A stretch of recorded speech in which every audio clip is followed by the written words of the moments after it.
Hi, I'm Kate LaCour. Thank you so much for being a part of the STOMP Troopers project. I founded this group about 4 years ago, and it's grown from less than 10 members to a group of about 20 this year. I'm so grateful to have you on board.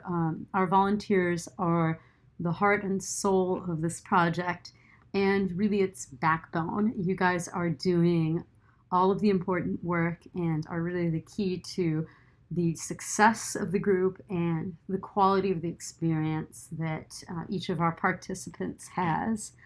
I deeply appreciate your hard work, thoughtfulness, and commitment to doing this project, which is not an easy one, although it's really, really fun. And I hope that as we go along, if there's ever a way that we can make your experience more meaningful, your learning, your connection to your buddy and to the group, or if you need additional support, I hope you'll come to me.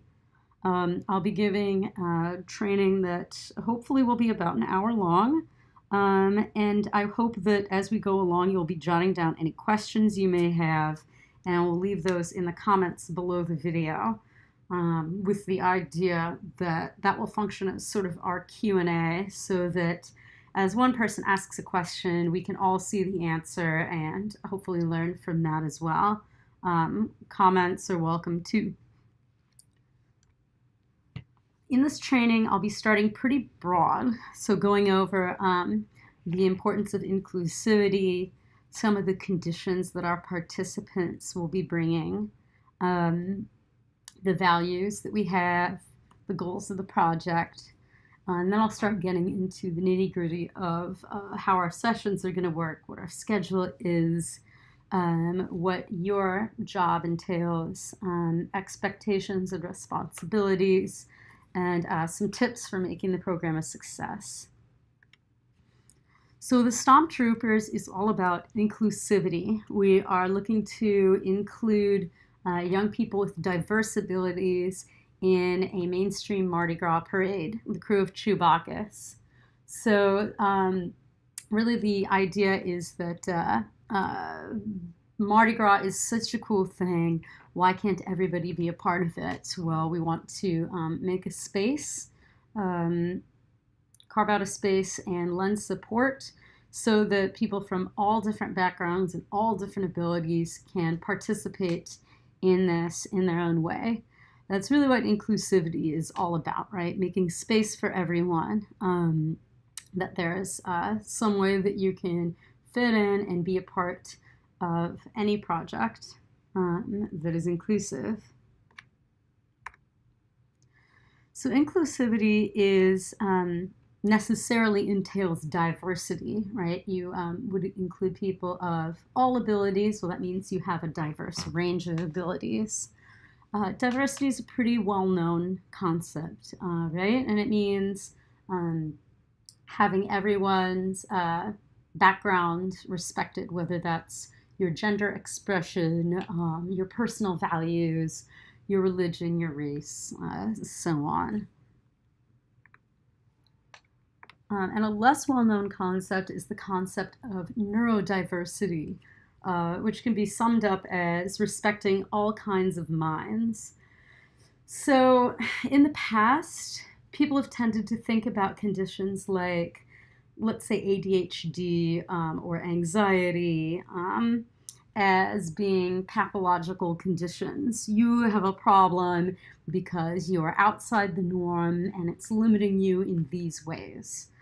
And people have recently started to realize a couple of things. First of all, that a lot of these things are essential to humanity. We may not have come so far if there weren't people with, say, bipolar disorder who have that those highs and lows to bring to the arts and to political thought.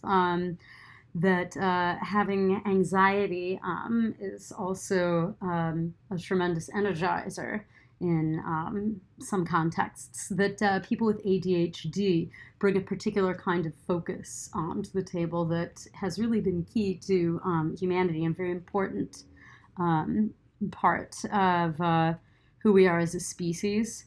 And beyond just the benefits that go along with some of these conditions, the idea that these are not necessarily diseases or problems in and of themselves, but different ways of experiencing the world and of being, and deserving of respect. So if you're taking a neurodiverse approach to relating to people with, say, dyslexia, or Tourette syndrome or Down syndrome, you're respecting that that condition is a piece of their identity and not just something to be overcome. The most important piece to all that, I guess, is that it's a non-pathological view and approach. So in assisting someone with, say, autism spectrum disorder, you're not going to be making the assumption that this person is off and you're going to, if not cure, remediate them and make them as normal as possible. That's a poorly expressed but very basic assumption that I think has underlied a lot of treatments and a lot of educations from our past. And people nowadays within the autism community, within the disabilities community, the deaf community, and others have been agitating for, like, no, this is part of who I am. This is how I experience the world. It limits me in some ways, and we can address those things, but I deserve respect, not in spite of this condition, but this being a part of me. So we really don't want to pathologize people's way of experiencing the world, even if it's different, and respect that and respect those differences, just as we do physical, age, and class differences. That doesn't mean that, of course, you won't have challenges, right? If you have, for instance, I have ADD, so my attention is all over the place. I'm constantly, I can't tell you how many phones I've had to replace, how many times I've had to go to the DMV and get a new ID, and so on. So you're going to have these challenges, and they need to be addressed, remediated. You need to, in my case, I have a lot of ways of helping to keep track of things, but you don't want to disrespect people's fundamental differences. So you want to make it okay for people to be different, to have ADHD, or whatever their way of experiencing the world is, while at the same time providing tools that can be useful to them in getting around some of the challenges that those things are going to create for them in daily life. So the majority of our participants are going to have autism spectrum disorder, or ASD, maybe a related condition like pervasive developmental disorder. But don't make any assumptions. Your client, your buddy might have, for instance, Down syndrome or some other issue. Typically, those diagnoses are listed in the participant's application, but not necessarily. We've made that optional just for reasons of privacy. So you're going to want to pay attention not so much to those diagnoses, because sometimes that has a little bit more to do with medical stuff. For instance, getting that person the services they need. It may have less to do with what they're actually going to show up with to a project like this. You really want to be attending to their functionality. For instance, it doesn't really matter if your client has a diagnosis of dysgraphia. What you're going to want to attend to is, can I read their handwriting when they've labeled their costume? And if not, what can we do about that so that we don't have mix-up problems? So at least for purposes of this project, be looking at things in terms of a functional context, not a diagnostic one. Some of the deficits, of course, that go along with ASD are social limitations. So the classic way that's described is as difficulty picking up on social cues, maybe trouble reading facial expressions, or speaking in a monotone so that a listener can't make out their tone of voice and what they're feeling. Sensory issues, so being like hyposensitive, low sensitivity, or hypersensitive on any of the 5 senses. And then a lack of information about, cognitive impairment, which really does not, only goes along with ASD about half the time. Really, functionally, what that means for this project is how are people going to be able to participate in a group project if you have social limitations? How are you going to participate in something as chaotic as a Mardi Gras parade if you have sensory issues? And do you just know how to do the different stuff that's required? Do you know how to march with a group? Do you know how to play a drum? Paint onto a costume, and so on.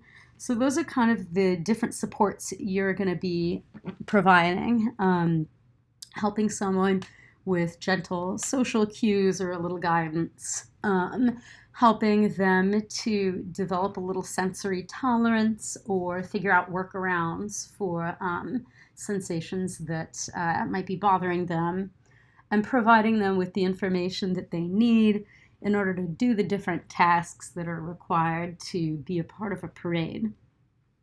So as your participants listening to the speaker and getting the instructions and doing the different activities, you're going to want to be looking for functional challenges. And those are really going to come up as we do the project. For instance, your buddy might have a real problem gripping a pencil for handwriting in class, and that's a huge thing in their day-to-day life because they do a lot of writing in school.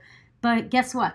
We're not going to be writing a whole lot of text here. We'll be drawing, though, and maybe they draw just fine. So that would be a non-issue, right? On the other hand, something that never comes up in their daily life will definitely probably come up here because we'll be doing so many things that our clients haven't done before.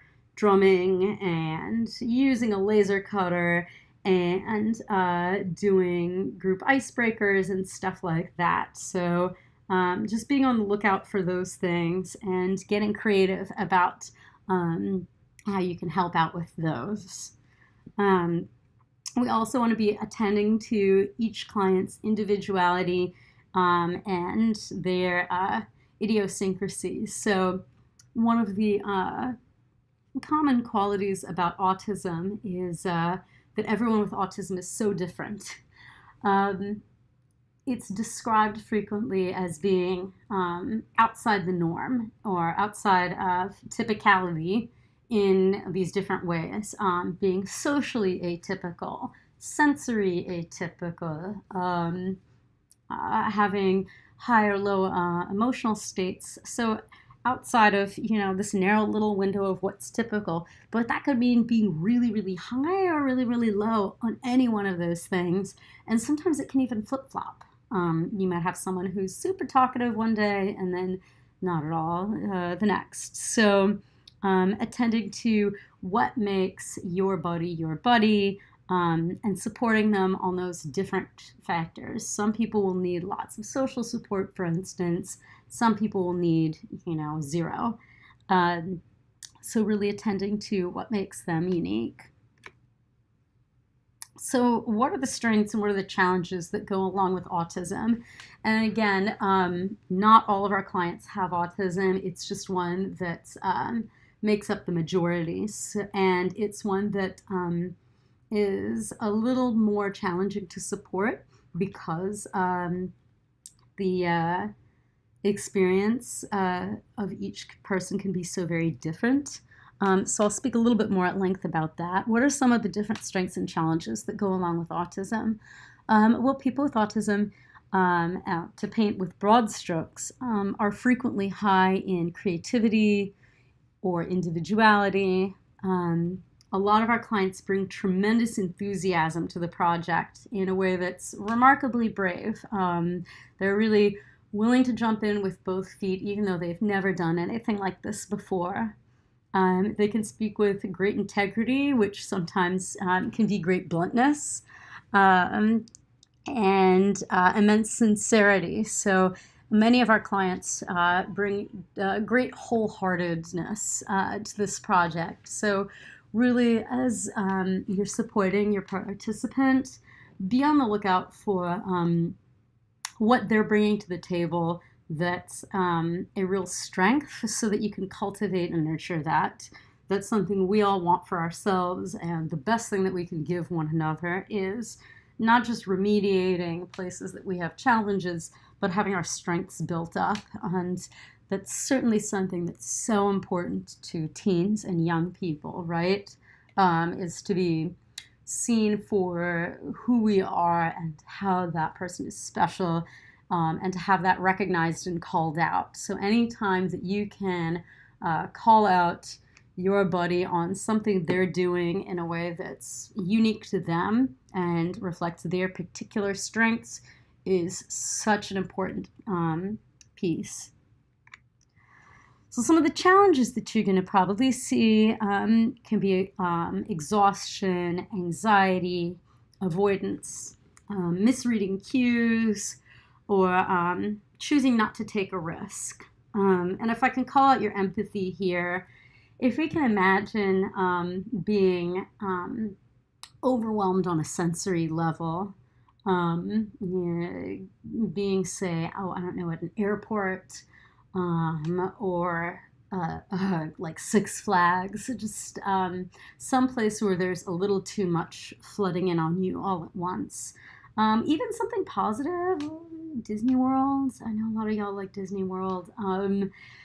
Where there's just, it's a lot. That can really wear you out. And not just, physically, but it can put you on a really short fuse. So if you are finding that your participant is snapping at you, or is quitting the task, the activity after a short period, or is avoiding trying new things, we can empathize with what they might be experiencing, if that's set off by sensory things. It can also be exhausting keeping up with other people in a group if you have to work really hard to participate socially, right? So it's easy to understand why you might be seeing some of these things in a group, but just something to be prepared for.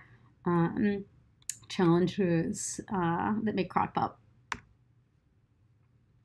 So what's the point of this project? The STOMP Troopers got started about 4 years ago, when I went to my first Chewbacca's parade, and I said, whoa, this is great, and so many people I know who have special needs and who are on the spectrum would be an awesome fit for this, because it's so much about doing your own thing, no matter how weird it is.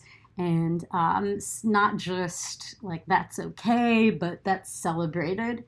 It's so geeky and so funky and so weird and so much fun. I wanted to see if I could get a group of young people with ASD and other special needs involved. And it's been growing ever since. The crew is hugely supportive of our efforts, and the city has been as well. And it's been a really positive experience for everyone who's done it. So why do this? Well, the main goal is cultural access. So I'm non-native to New Orleans, but I've lived here about 8 years, and I found it to be such a wonderful place, but it's also a really difficult place to live, right? With all the problems the city has. But it has a lot of cool things going on, right? And one of those is Mardi Gras. So if you're gonna live here, you're gonna wanna be a part of some of the stuff that makes this city so funky and so unique, right? Otherwise, why live here? Um, and if you're being left out because of a condition that you have, then that's really unfair. And a lot of the families that I've talked to weren't taking their kids to the cool fests and the cool parades and the cool things that happen in New Orleans because of concerns about how their kid was going to handle it, what to do if their kid had behaviors in public, things like that.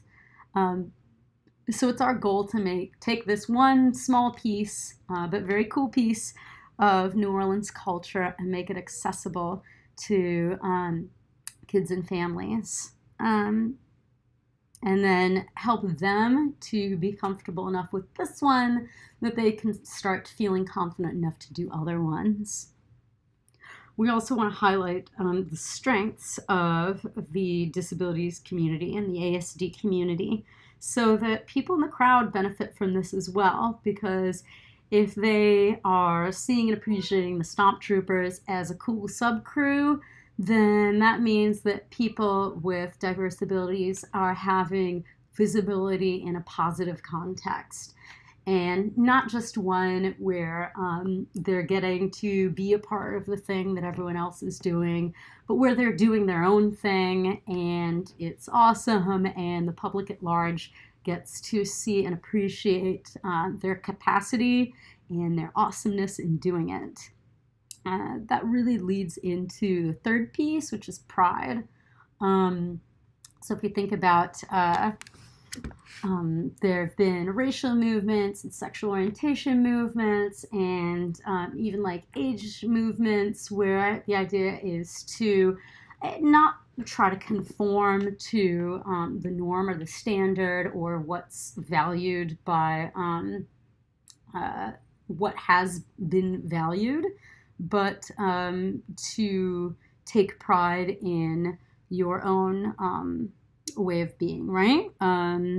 So if we look at the gay pride movement, for instance, it's about seizing value for who you are. So giving young people, especially in their teens and preteens, the opportunity to celebrate themselves for being their funky selves, that's a really important thing. And then fun, because so many of our young people with autism and related disorders and other disabilities have to spend so much of their day not just working hard, and kids today have to work so hard with school and schoolwork and after school stuff and the standardized testing and so on, but then also all these very difficult therapies and stuff on top of it. They're often given that at the expense of doing other fun stuff, of just hanging out, of goofing off, of doing the stuff that makes being a kid and being a teen what it is. And so giving them back some of that and the dignity and humanity and self-enjoyment that goes along with that. So what does that look like in our actual sessions? So, well, we'll be meeting in two places. We'll be meeting on the Tulane campus on Saturday afternoons and at the United Methodist Church on Canal Street on Monday evenings. But sessions are going to try to follow the same pattern just for consistency's sake. People with autism tend to appreciate routine. I think most of the rest of us do as well, especially when you're doing something new. If you can have a basic structure to follow, it gives you a way to kind of organize your thinking. And for me, as someone with ADD, that is very helpful too. So we will Always start with an icebreaker, even by week 10 when we all know each other, just to reinforce who's who and share information about one another with the rest of the group so that we get to know one another without having to initiate conversations, which can be a real challenge. So we'll do a little icebreaker like saying our name and what our favorite pizza topping is, for instance. I'll do a slideshow, which will be about 10 minutes, and I'll cover an introduction to what we're going to do that day. That gives the participants a chance to just like passively absorb some information. They'll get the lay of the land as far as what to expect, and then also they can just get a chance to tune into this session and sit back, maybe even get to watch a YouTube clip as part of it, so that they're not getting right into the demands of activities the minute they walk through the door. Next, we'll do a craft, which could be something like making doubloons to throw or working on a costume. We'll clean up after ourselves and take a break, during which they will eat a snack. You'll escort them to the bathroom or to the water fountain as needed. I'll have some activities available, so if someone wants to kick off a game of Connect 4 with another buddy or work on a crossword solo, they can have a little time to decompress. Some people will bring stuff from home, like a book to read or a game to play. I discourage the use of electronics because it can be very distracting. On Mondays, we will have pizza available during break, just because it falls during dinner. We'll clean up and come back for music, which will be led by 2 music therapy students and a trained music therapist. That is definitely not my wheelhouse, but we'll be going over beats and call and response and a lot of both fundamental music skills and also skills that relate to performing as an ensemble. So performing as a group, listening to and responding to other people musically. Last, we'll come back for a wrap-up, which is basically a reverse of the icebreaker. And we'll kick off and wrap up with a little cheer where we, STOMP, STOMP Troopers, does something so that it's a little bit of a like pep rally cry and can add to our team spirit. So really the goal of the project is to relate as a group, to participate in this performance in the community, and to do the activities and learn some new things. Your job is going to be to support your individual buddy through all of that. So as a volunteer buddy, you are the contact point. So if I go to a party where I don't know anyone, it makes me feel really good if I have my date with me or my friend that I know who's hosting, someone who can be my entry point into that situation. And you're going to function that way for your buddy. So if they have a question, they'll come to you. If they're having an issue, they'll come to you, or you can step in. If they seem to be at a loss, you're there. You're also going to be a role model. And the best way you can be that is to be yourself and to model how you would go bravely into a situation which was potentially new and confusing. A role model shows us how to do something that we don't know how to do. So if I don't know how to be part of a parade and I'm uncomfortable and insecure, or I'm a little hesitant to actually try new stuff, I want to see someone showing me, hey, it's okay to do this, and here's how you do it.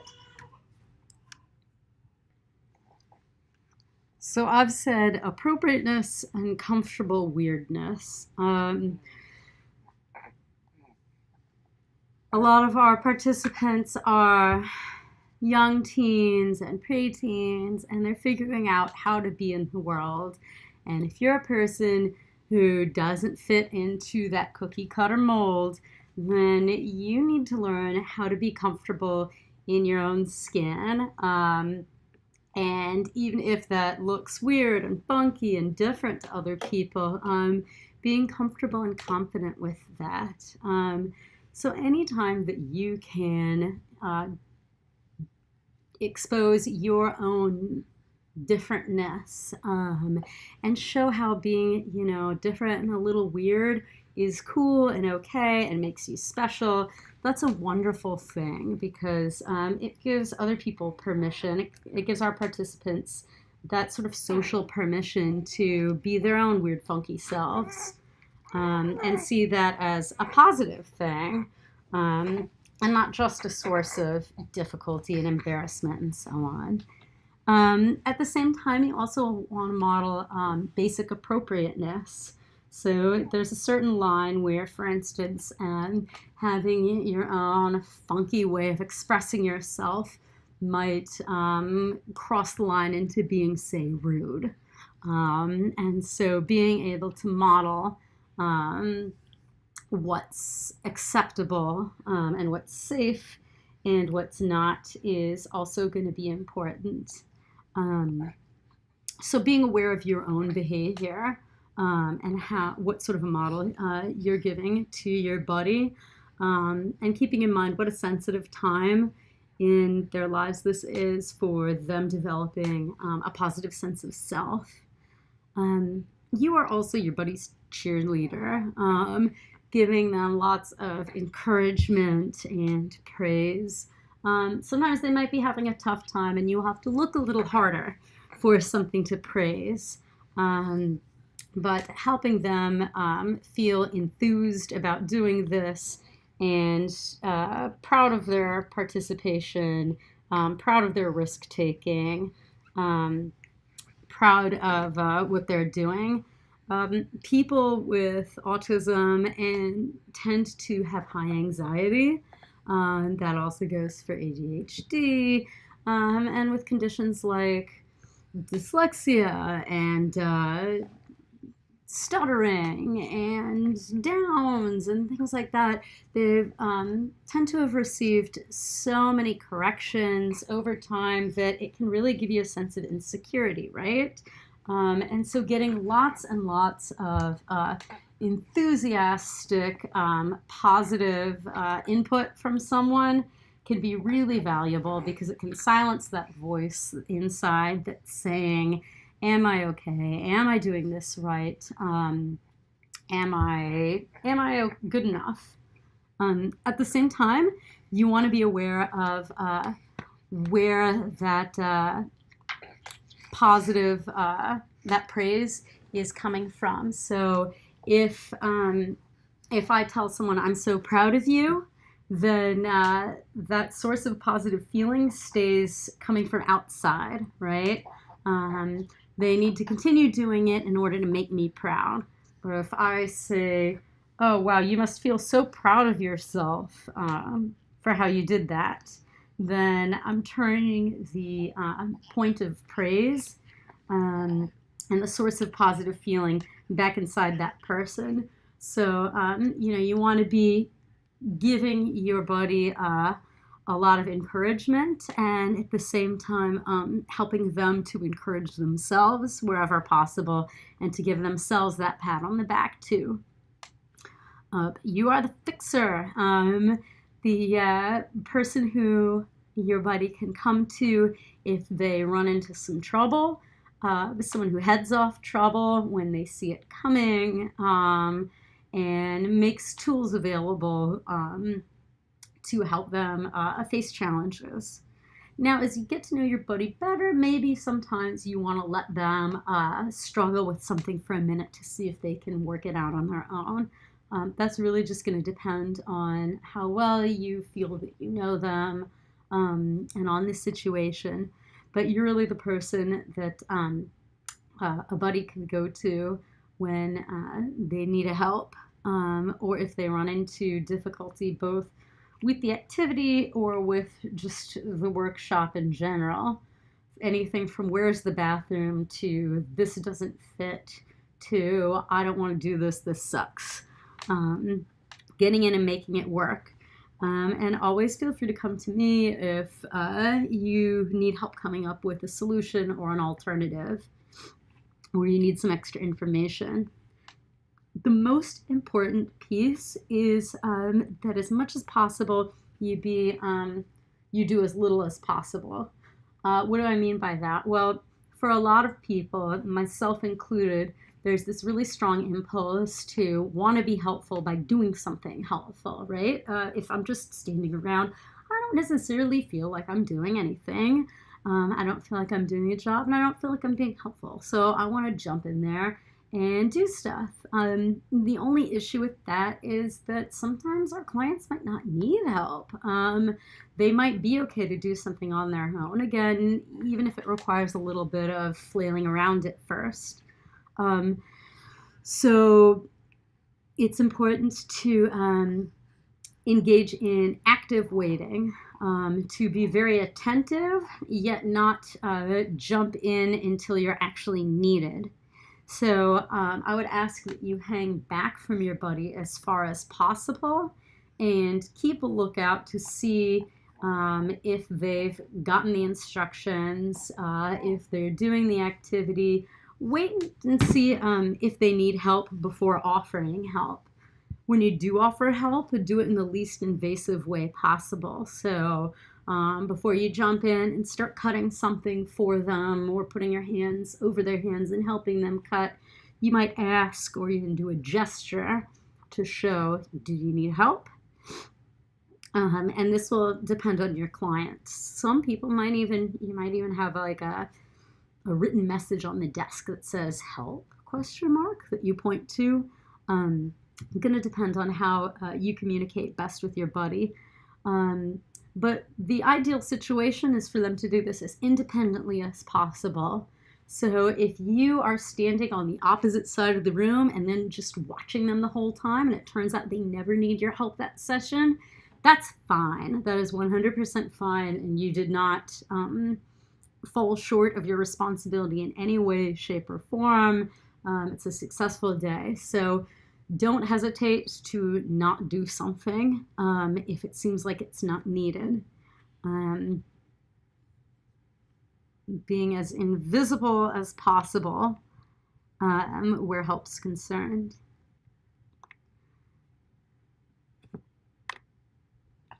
So your responsibilities within each session are active waiting, watching, and getting ready to just give that little nudge where it's needed, or a big nudge if that's what's required, and attending to where that's needed. So if you can jump in as soon as you're needed, but only giving as much as is needed, that's really the ideal scenario. And it really takes a lot of attention to deliver help in that way. Giving compliments and growing self-confidence that they can take to future activities within themselves. Promoting independence wherever possible. So, for instance, you might model something and then say, see if you can do it. That's better than having to do something for your buddy, right? At the same time, I want to emphasize that this is not like a school activity. A lot of you may have assisted young people with special needs in schools. And in school, of course, the goal is for them to learn the lessons, right? So if they haven't done the worksheet and learned how to say multiply and divide, that's not a success. However, in this context, the goal is to participate in the group and to walk away liking the group. To feel like a team is more important than for them to do the activities independently. Because we want our clients to walk away feeling like, oh yeah, doing things with other kids is really fun. I want to keep doing that in the future. And if they wind up getting your assistants doing 80% of each project each time. They only do 20%, or even less, only 10% each time. But they walk away feeling like, oh yeah, that was cool. I want to do stuff with other kids again in the future. Then that's really much, much, much, much, much more successful than if they make their own costume from scratch totally and they feel like, forget this. I do not want anything to do with another group project, another group art thing ever again. So while we want to encourage independence wherever possible, don't do that at the expense of enjoyment.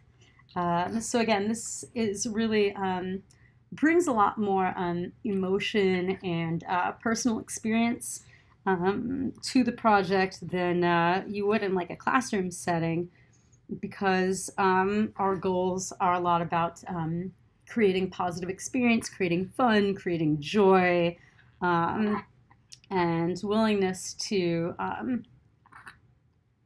self-identify as an artist, as a part of the group, as a musician, as a New Orleanian and a Chewbacca-alian. So looking beyond just what we do to how we feel about what we do. So promoting independence, but not at the expense of enjoyable participation. Develop a rapport. That really I should have listed first, because that is the basis for everything else. You've got to feel like buddies with your buddy. And some of our buddies can be like a little difficult to get to know at first. They can be slow to warm up or a little prickly with new people. You need to find that common ground and get off on the right foot. I don't think there's a single participant in our group who isn't an amazing, wonderful, awesome person. And I know you can find that common ground, but really think right out the gate about how you can get to know and develop that positive feeling with your buddy.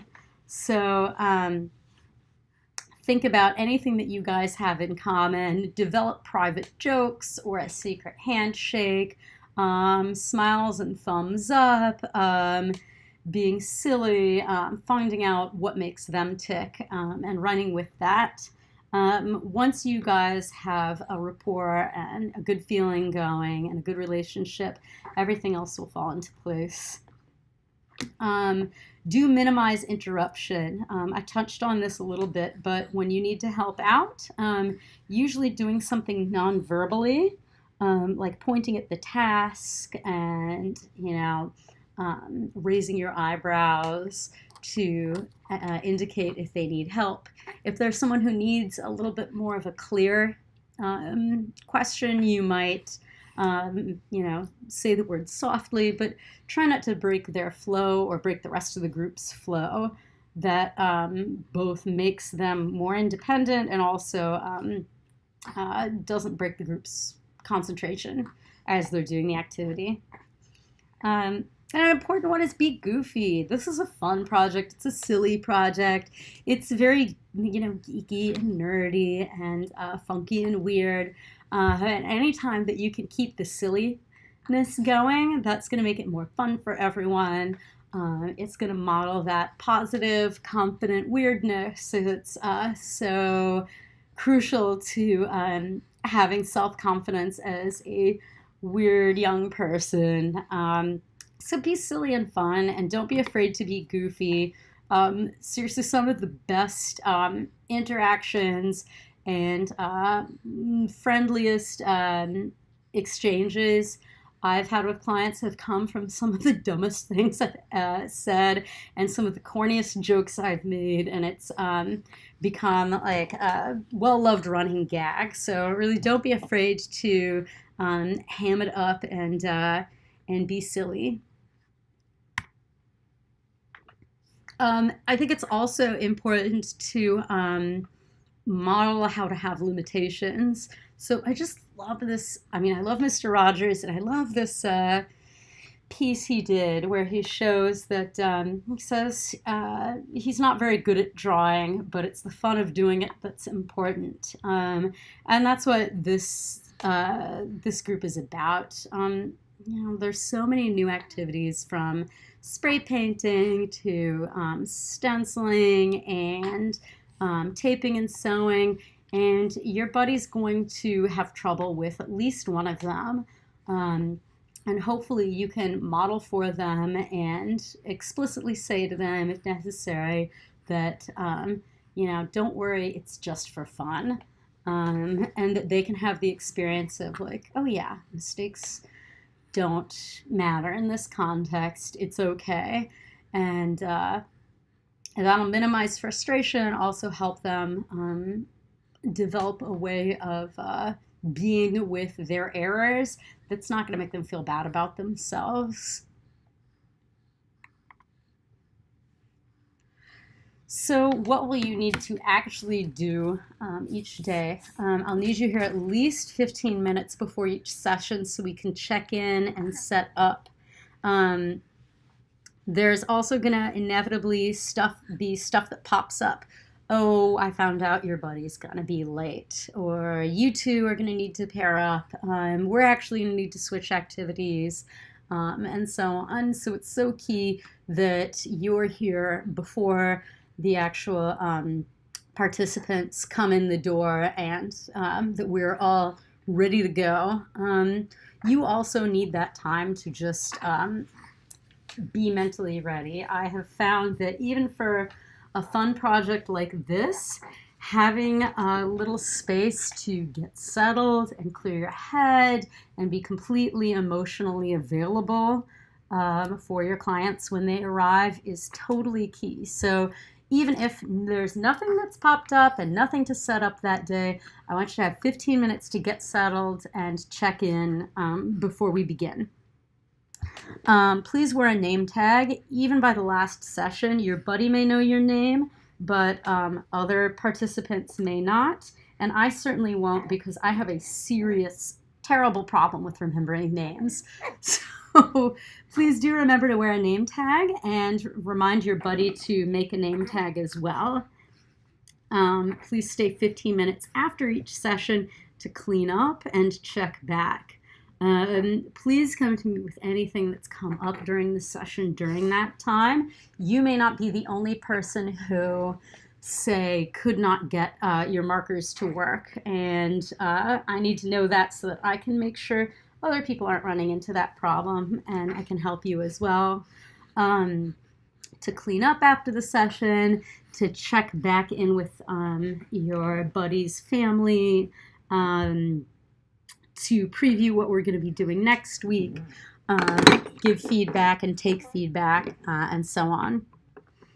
Please take at least one photo per session and post it to Flickr. Write this down. This is our login and password. Our buddies want to be able to look back on what they did.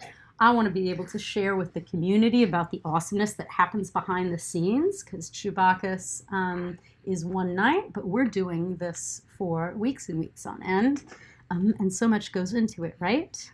And then the families who are doing all this work to bring their kids and teens day after day, week after week, we want them to know what their kiddo is doing and see some of the stuff that they're actually accomplishing when their parents aren't around. If my kid just, used a needle and thread for the first time and they've never done that before, I would love to see a photo of that. So please do take at least one photo and upload it each week.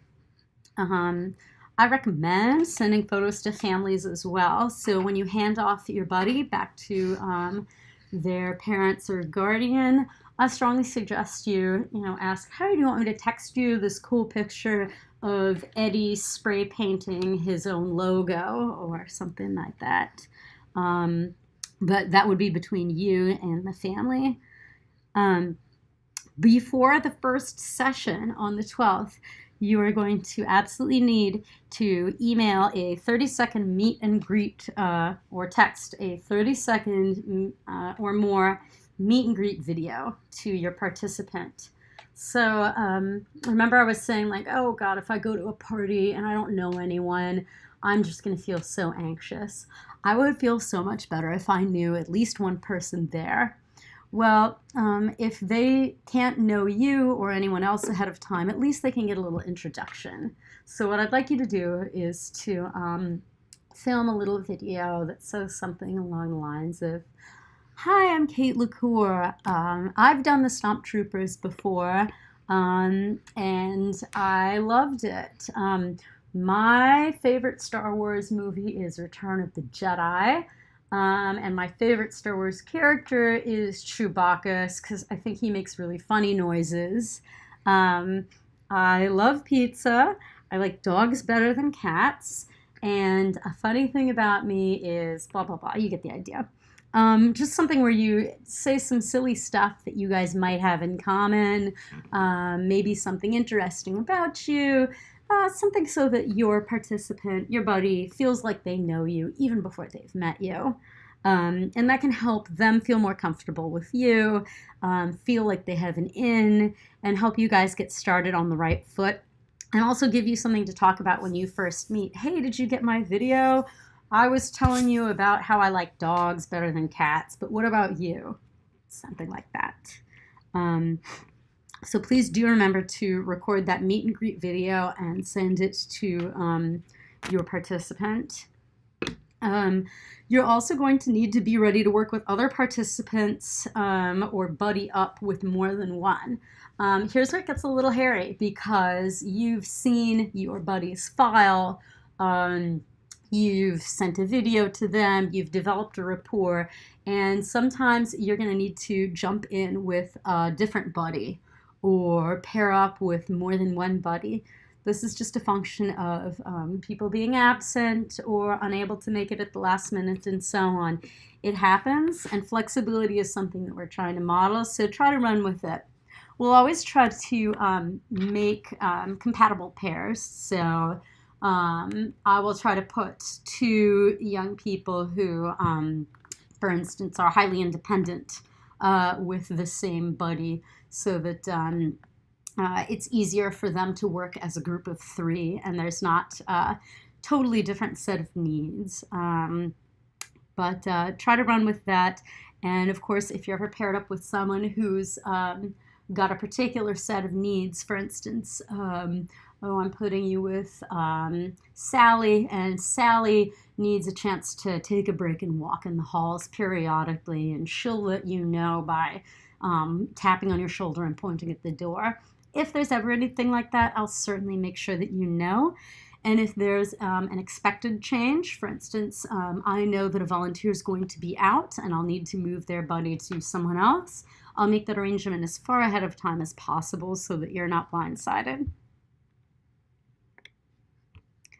So troubleshooting, you can anticipate that there will occasionally be confusion or frustration or something like that. So a few tips that probably seem obvious but are great to keep fresh in your mind will help you head that off and deal with it as it comes up. The first is start easy. So you want to, of course, challenge our clients so that they grow as much as possible. But we don't want to do that too much on the first session, right? Or we'll turn them off. I'm thinking of if I'm joining a group exercise class and I went to a boxing class and oh my goodness, I will never go back to another boxing class. I felt like I was way out of my depth immediately.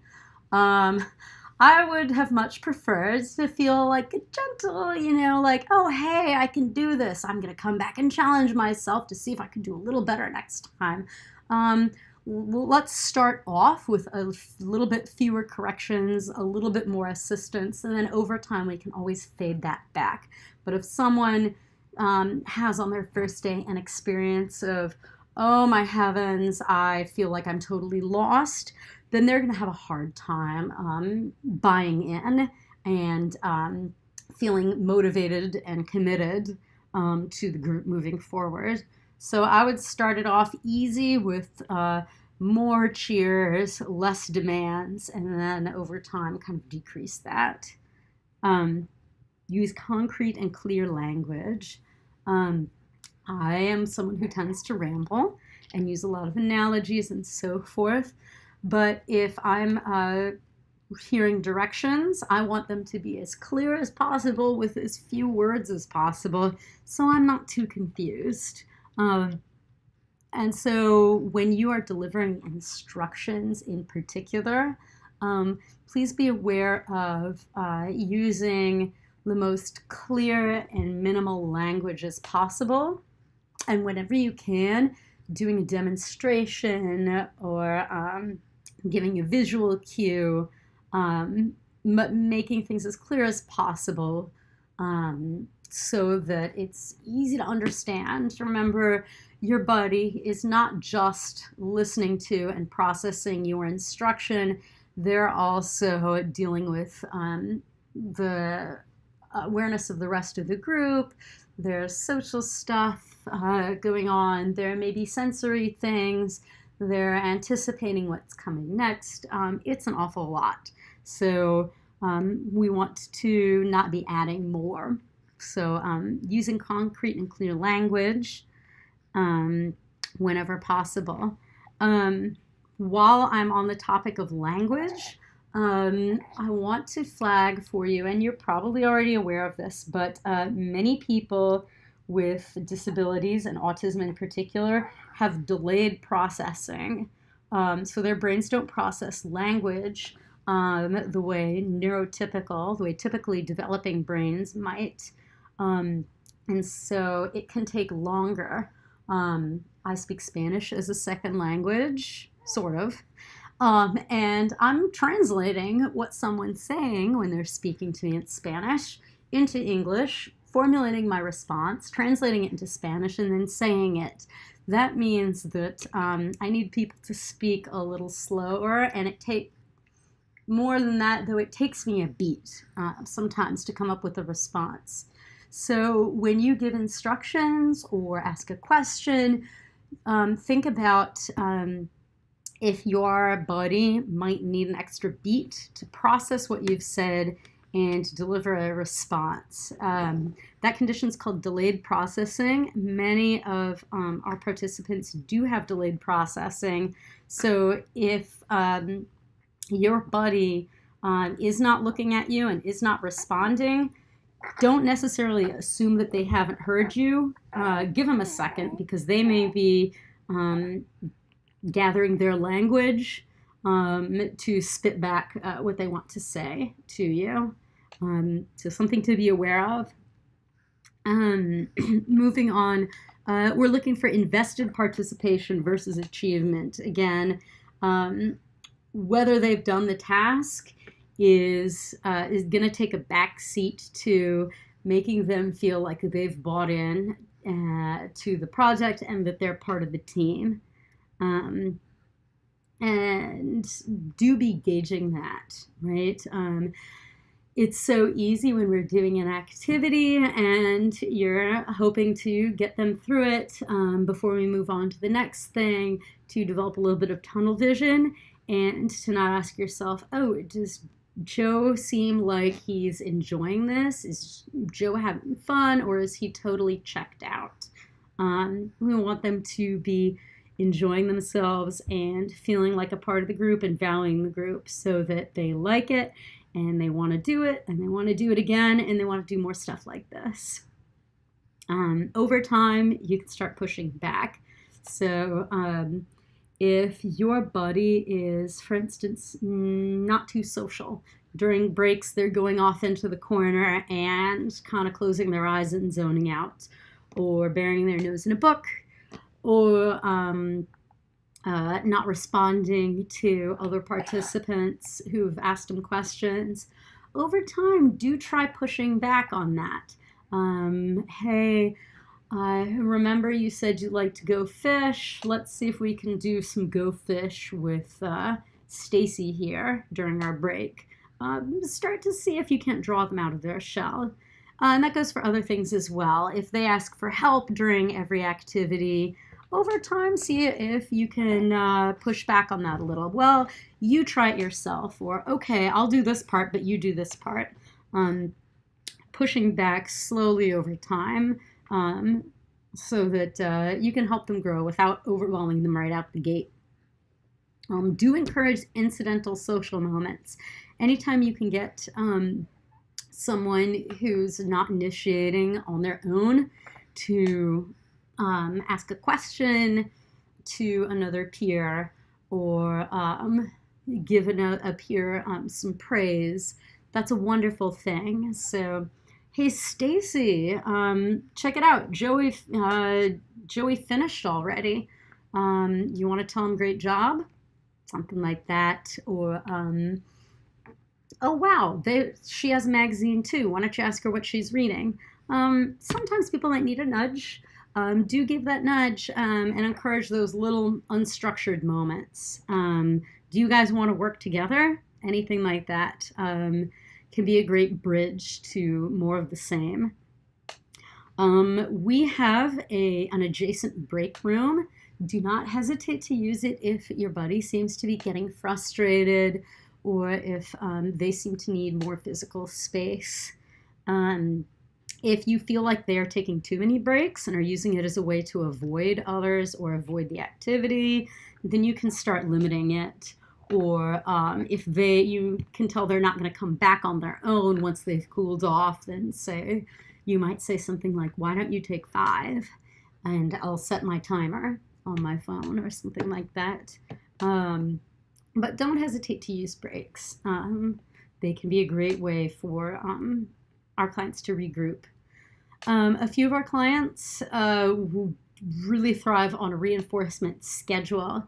So especially people who are like really routine, crazy for rules and routines, would love to have something like earning 5 stars per session. That would make them feel really good, or earning 10 stickers. I would not jump in with that on the first session, but if you find that your buddy has trouble, say, remaining with the group, or completing tasks, you might think about busting out the reinforcement schedule. And what that simply means is they earn a periodic reward.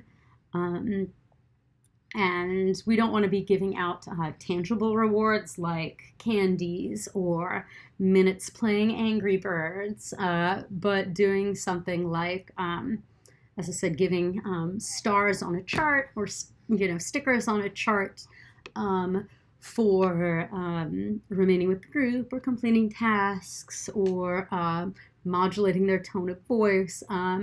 That can be a definite way to deal with something that keeps coming up if you find you have that issue. And that about brings us to the end. So again, please leave any questions you may have in the comments section below. I'll respond to those. Please read through the questions that have already been asked and answered to see if they address something that you might have thought of. Any questions that you want to have privately, please email me. And if anything else should come up, don't hesitate to get in touch with me in advance of the first session. I very much look forward to seeing you, and go STOMP Troopers.